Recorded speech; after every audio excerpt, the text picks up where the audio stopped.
Ladies and gentlemen, President Trump, the Department of Justice, and hit subscribe to this channel right now. The Federal Bureau of Investigation will want RICO charges against groups associated with Tyler Robinson, okay? The alleged criminal, or the suspect, who took the life of Charlie Kirk in the most despicable, heinous, and evil manner. You'll hear from Kash Patel in a second. I want to show you something really interesting. This is an NPR article. If you go and you look at the charging documents, okay, he's charged with aggravated murder, but he's also charged, Tyler Robinson, with witness tampering. That could lead to the RICO charges, and here's why. Witness tampering, first of all, it's very bizarre that witness tampering is part of the equation. So they targeted, so the witness tampering, and I'll show you here, and hit subscribe is very important. Count 5, witness tampering, a third-degree felony in violation of Utah Code 768508. In that on or about September 10, 2025 in Utah County, the defendant Tyler Robinson believed that an official proceeding or investigation was pending or about to be instituted, intended to prevent an individual proceeding or investigation, and attempted to induce or otherwise cause his roommate to withhold testimony, information, a document, or an item, directing his roommate to delete incriminating text messages. Well, that leads to other people on that Discord. Okay? Count 6, tampering with a witness. So 2 counts of witness tampering, a third-degree felony in violation. Okay. Tyler Robinson believed that an official proceeding or investigation was pending, intended to prevent an official proceeding or investigation, attempted to induce or otherwise cause his roommate withhold testimony or information, directing his roommate to stay silent if police question the roommate. Okay. All we've heard thus far is that the roommate's cooperating. Okay. The text messages or the Discord messages here on the BBC, they're completely absurd. They could be real. They could be genuine. It could be a genuine. So as of right now, the roommate is completely innocent. But this looks like a scripted. This looks like a scripted dialogue. It looks like, because, it's interesting. What? Exclamation point a million times. You're joking, right? I don't really think the younger generation writes in this manner. I could be wrong. But if people in their 20s, I'm not exactly sure, then you write, then they write, we can go on. You could look at this. It's just so bizarre. The whole thing is bizarre. Drop what you're doing. Look under my keyboard. Okay, what? You're joking, right? I'm still okay, my love. I'm stuck.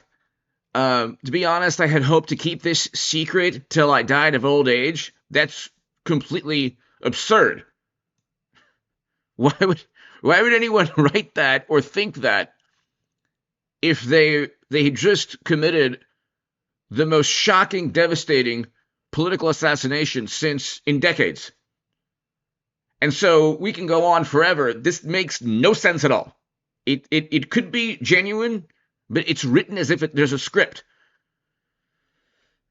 But why are we given these text messages when, number one, I showed you the witness tampering charges and the charging documents that you could find on NPR, and then Robinson accused Kirk of spreading hate. So how could anyone, and there's so many delusional journalists and people out there who can't accept the truth that their political side was responsible for all of this.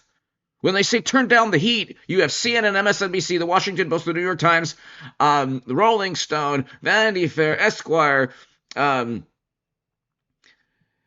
Atlantic, The Nation, Mother Jones, and up until recently, Jimmy Kimmel, Seth Meyers, John Oliver, all of Hollywood, every major celebrity from even the 70s, I mean, constantly just venting and spewing this apoplectic hysteria regarding Trump, and then you have left-leaning pundits saying to lower the temperature. They created this, equator, this inferno of completely hysterical outrage over Trump for 10 years, 24/7.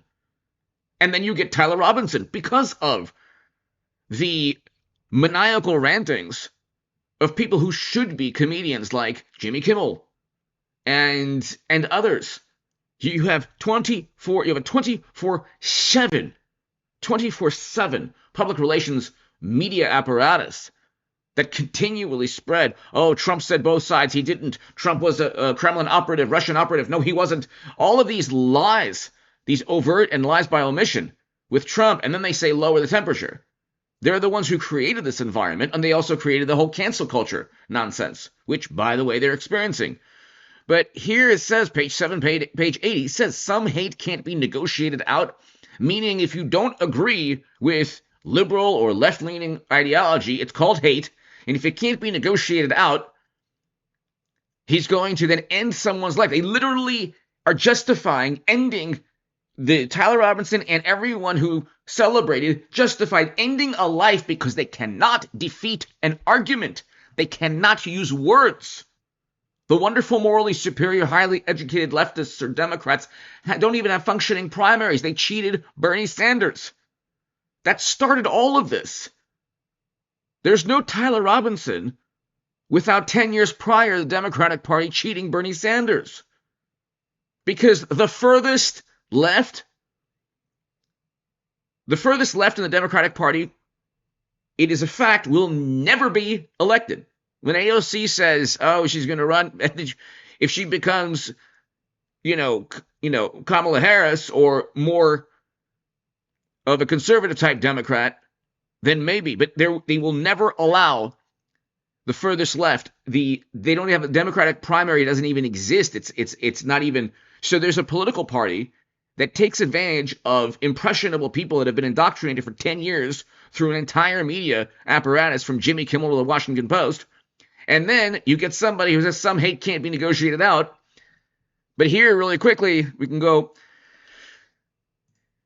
The witness tampering charges point to more than just the text messages of, oh, my love, this and that. It's, wait a second, when and why was he telling the roommate to just, delete or destroy or obstruct justice? But check this out.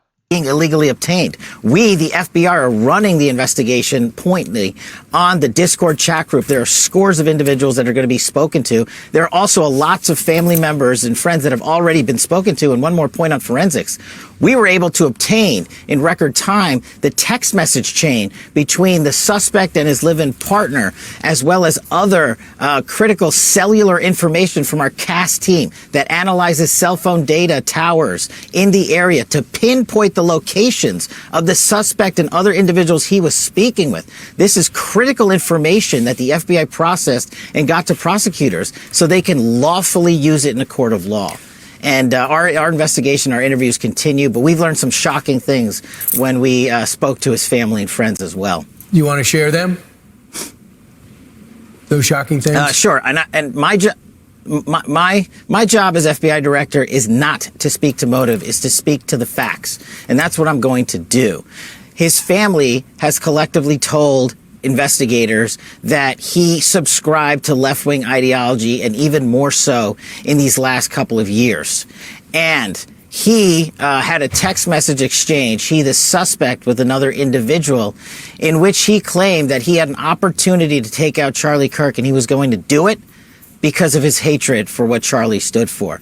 Those are factually accurate investigatory findings by the FBI that we've handed over to the local authorities and the federal authorities to make their prosecutorial decisions. But I believe in this instance of such public importance, the public has a right to know. And I've told you I'm committed to transparency.